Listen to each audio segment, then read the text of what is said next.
In our headlines on this Friday, February 14th, here in South Korea. The Trump administration's reciprocal tariff intention has been formally announced and may be implemented in early April after the U.S. trade team examines each nation's import duty on American products and recommends a respective response. Foreign Minister Cho Tae-yeol is scheduled to sit down with his U.S. counterpart Marco Rubio on the margins of a security meeting in Munich this Saturday to address bilateral defense and broader trade ties. Meanwhile, the Asian Winter Games comes to a close later tonight in Harbin, where South Korea has made new skating history by garnering gold in both the women's and men's figure skating singles event. The Trump administration will seek a tailored tariff response to its trade partners, imposing on them the same level of import duty they place on American products entering their markets, and a tangible plan is poised to go into effect in early April. Our Shin Ha-young starts us off. U.S. President Donald Trump reinforced his push to impose reciprocal tariffs on global trade partners to match the tax rates that other countries impose on imports, fueling fears of a trade war. On Thursday, Trump signed a presidential memorandum ordering a comprehensive plan for reciprocal tariffs, aiming to deliver a level playing field for American workers. On trade, I have decided, for purposes of fairness, that I will charge a reciprocal tariff, meaning whatever countries charge the United States of America, we will charge them, no more, no less. The latest announcement comes as part of Trump's aggressive push for more balanced trade following recent 25% tariffs on steel and aluminum. Trump's tariffs would also target countries with non-tariff trade barriers such as subsidies, burdensome regulations, and value-added taxes. Another element to be considered is exchange rate policies in countries. Commerce Secretary Howard Lutnick said his team would be ready to hand a plan to the president by April 1st. Although South Korea has signed a free trade agreement with the U.S. and has eliminated most tariffs, Trump's plan to consider non-tariff barriers could lead to him imposing reciprocal tariffs on South Korea. South Korea posted a record trade surplus with the U.S. last year. Trump has also signaled potential tariffs on automobiles, with the White House also seeking to renegotiate the U.S. Chips and Science Act, which could affect South Korea's top two exports to the U.S., raising concerns about further economic impact. Despite fears of a global economic slowdown, Trump is expected to continue his hardline tariff policy. Shin Ha-young, Arirang News. And taking into account the Trump administration's tariff plans, the Economy and Finance Ministry here has sounded the alarm over the growing presence of risk factors against the South Korean economy. In its latest monthly economic report shared on this Friday, the ministry also underscored a host of national concerns, such as the reality that domestic spending and construction investment remain sluggish, while employment trends remain uneven. Now, February's assessment stands more bleak compared to that shared in January. And on the topic of jobs, overall employment in South Korea rebounded during the first month of this year, but by age and sector, the trend remained largely inconsistent. Our correspondent Moon Hae-ryun explains. South Korea's job market saw a rebound last month, but employment challenges persist, particularly in the construction and manufacturing sectors.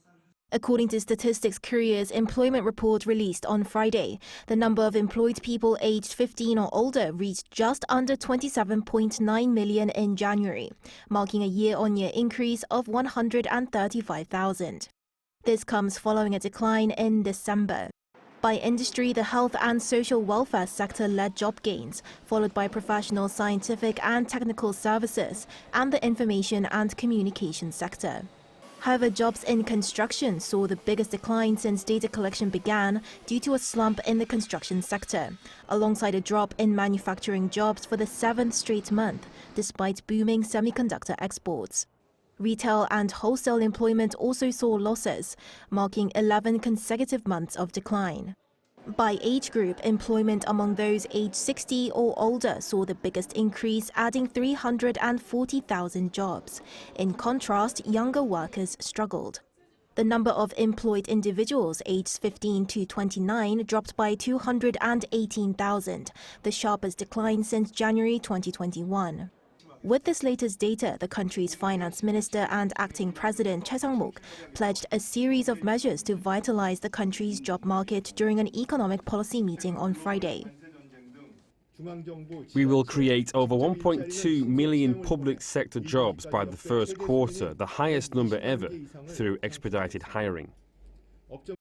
State-run institutions plan to increase new recruitment from 20,000 last year to 24,000 this year and raise the proportion of long-term internships that are particularly favored by young job seekers. The government also signed an agreement with 6 major business associations to strengthen employment initiatives in the first half of the year. Beyond direct job creation, Chair outlined plans to allocate 7 trillion Korean won, just under $4.9 billion in social infrastructure budgets, and 17 trillion Korean won in public institution investments to support the struggling construction sector. Employment and Labour Minister Kim Moon-soo, who also attended the meeting, announced the launch of a platform next month to provide tailored job matching services to young job seekers looking to find work after graduation. Moon Hae-ryun, Arirang News. In other news, the Constitutional Court has extended by 1 week the formal hearings of President Yoon Suk-yeol's impeachment trial and accepted his request for Prime Minister Han Duck-soo to take the witness stand. Now, following its announcement that is, late Thursday of a 9th hearing scheduled for next Tuesday afternoon, the court today announced a 10th hearing for Thursday afternoon, during which the Prime Minister will be questioned. Also, former Deputy Director of the National Intelligence Service, Hong Jang-won, will return to face questions from the President's defense team, while National Police Agency Commissioner General Cho Chi-ho will be questioned by both sides after missing 2 earlier sessions owing to health reasons. Meanwhile, the President's legal team has filed a petition requesting a change in the date of the 10th hearing, citing insufficient time for preparation as the President also faces a criminal trial expected to start on the same day, that is February 20th. The National Assembly today kicked off its 3rd and final day of government interpellation. Social matters took center stage with the heads of Labour, Safety and Education ministries fielding various questions on ensuring broader public safety. Lawmakers urged the government to hammer out measures to better protect children within school grounds, especially in light of the recent shocking murder of a young elementary school student by a teacher in Daejeon. They also called for plans to better prevent workplace bullying and to improve the overall working conditions for contract and freelance workers.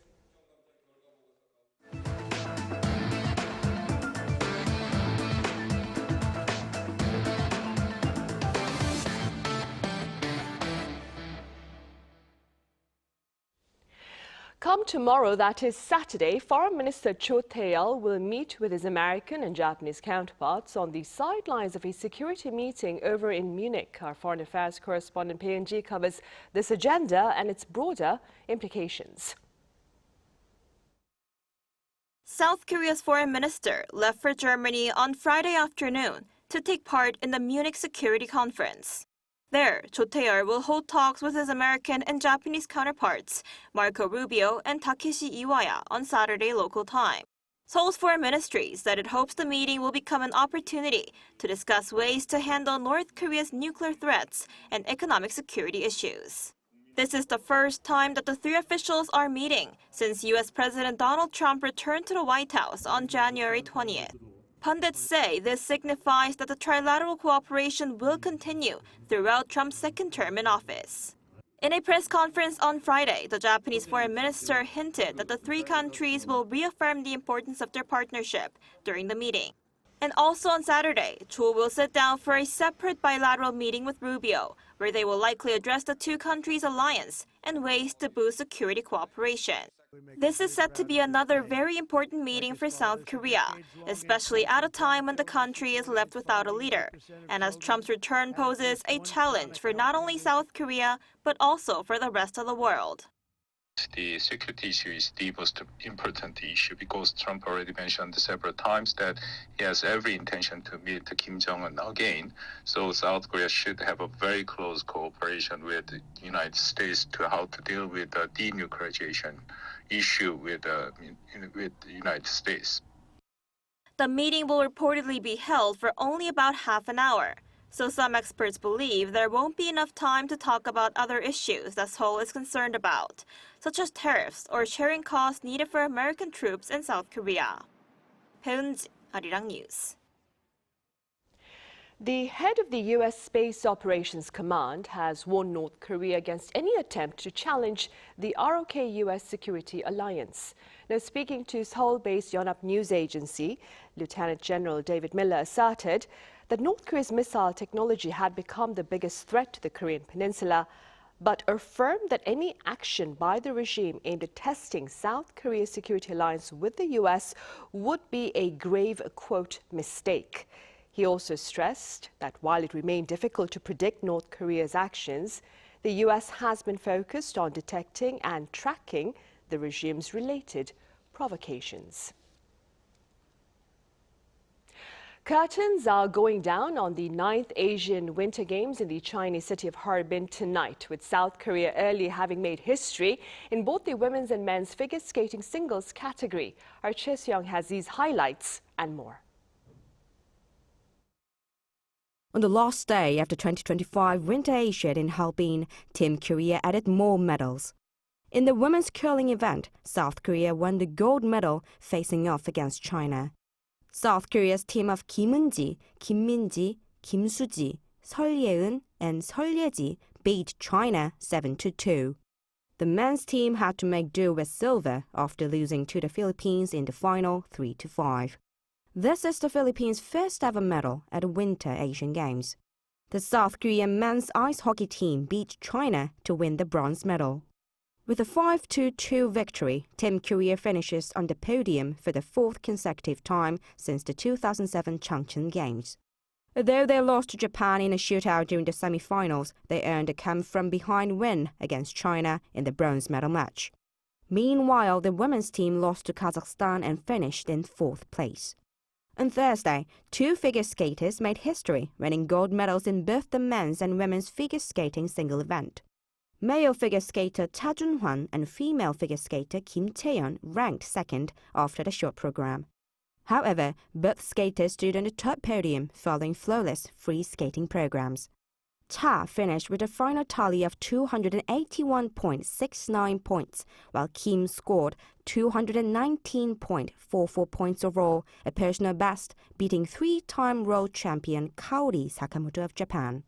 In summary, South Korea finished the Winter Asian Games this year with 16 gold medals, 15 silver and 14 bronze, for second place behind China in the rankings. After surpassing Team Korea's all-time best gold medal tally, it secured a total of 45 medals. The 9th edition of the Winter Asian Games in Harbin ends on Friday with a closing ceremony at 9 p.m. Korean time.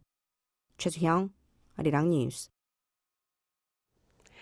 And it's Valentine's Day today, and for those of you here in South Korea seeking perhaps a sweet traditional twist to celebrate this day of love, my colleague An Sung-jin was out and about to take a look.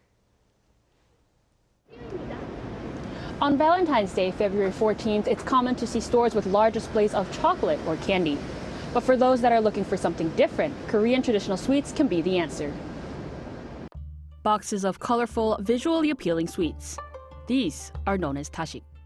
A popular snack during the Joseon dynasty, Dasik was also one of King Jeongjo's favorites. The cookie is made by kneading grain powder with honey. Most of the ingredients consist of all natural ingredients. For example, grain powder can be made with grains, beans, sesame seeds, and barberry fig. These powders are beaten into finer particles and mixed with honey to create a dense dough texture. Once the consistency is there, they're put into shaping tools to create delicate patterns of flowers, the Taeguk emblem from the national flag, or other traditional images. These days, shapes can be formed through a simple version of stamps. Nowadays, these Korean traditional sweets can be overshadowed by modern desserts. That's why Yoon works on keeping these alive.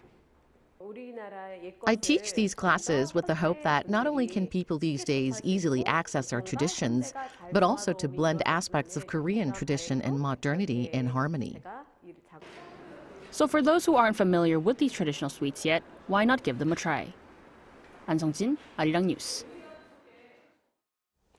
Meanwhile, the art of blending genres is redefining the music scene. In fact, our culture correspondent Song Yoo-jin highlights the efforts here to offer audiences the chance to indulge in beautiful classical renditions of popular K-pop songs. To take a listen.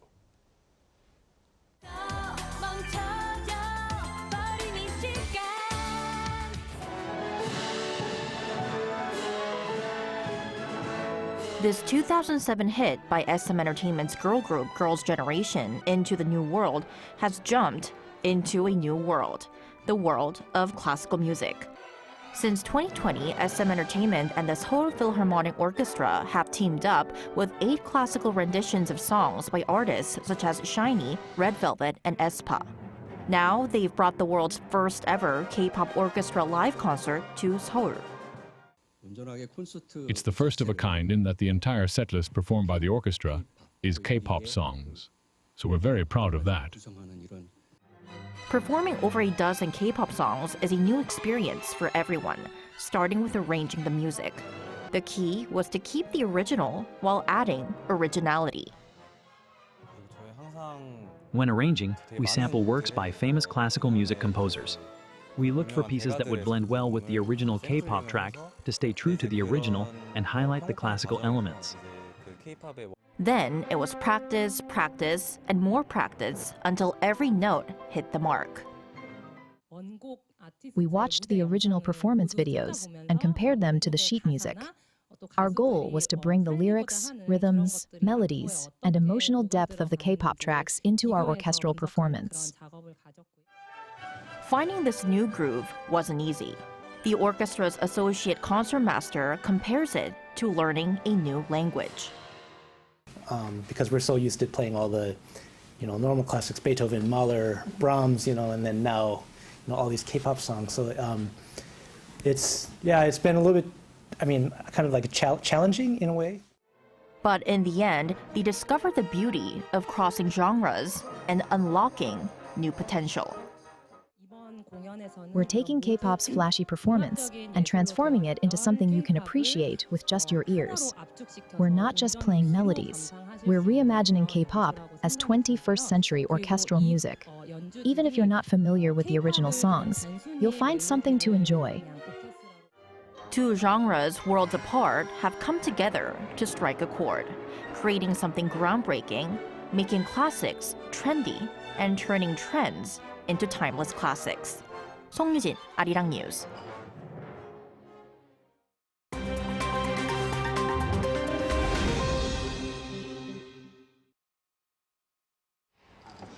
This is The World Now, bringing you the latest stories from around the globe. On Thursday, UK Foreign Secretary David Lammy met with Chinese Foreign Minister Wang Yi, marking the revival of the UK-China strategic dialogue after a 7-year halt.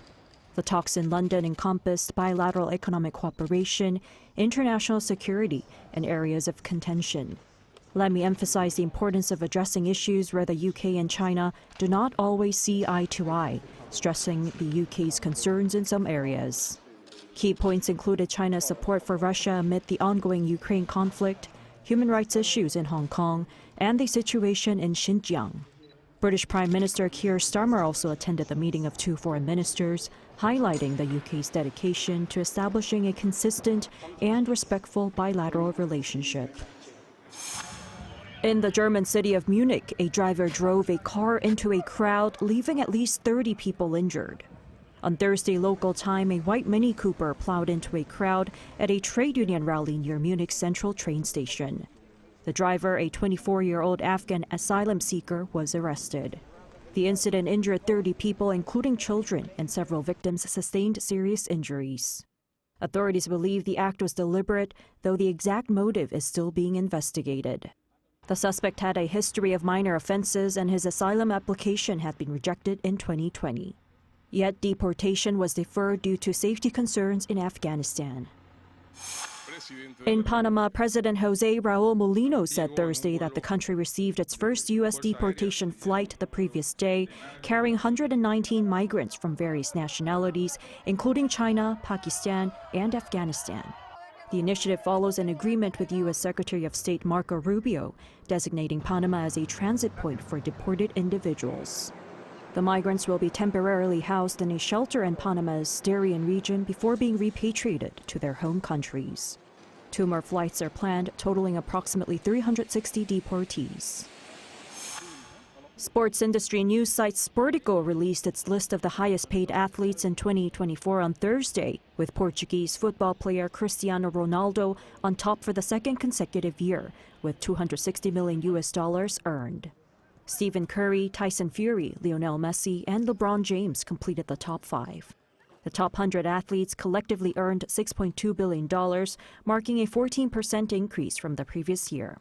Notably, no female athletes made the top 100 list, with the highest-earning women being tennis star Coco Gauff, with total earnings of $30.4 million. Choi Ji-hee, Arirang News.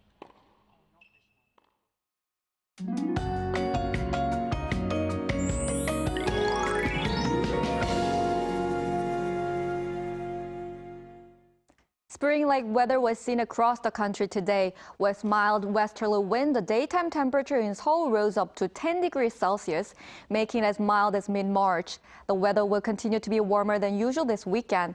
The temperature in Seoul will rise nearly 10 degrees during the day, exceeding the average temperatures by about 4 degrees. However, the air will be murky tomorrow. Due to the influx fine dust from overseas, the air will become dusty tonight for the Seoul metropolitan area and the Chungcheongdo provinces. The ultrafine dust tomorrow will be at bad levels in most parts of the country. Tomorrow, Daejeon and Daegu will start off at -2 degrees and Busan at 3 degrees. Daily highs will top out at 8 degrees in Chuncheon and 13 degrees in Gyeongju. There is rain forecast on the south coast and Jeju Island from tomorrow morning to early Sunday morning. That's all for Korea. Here are the weather conditions around the world.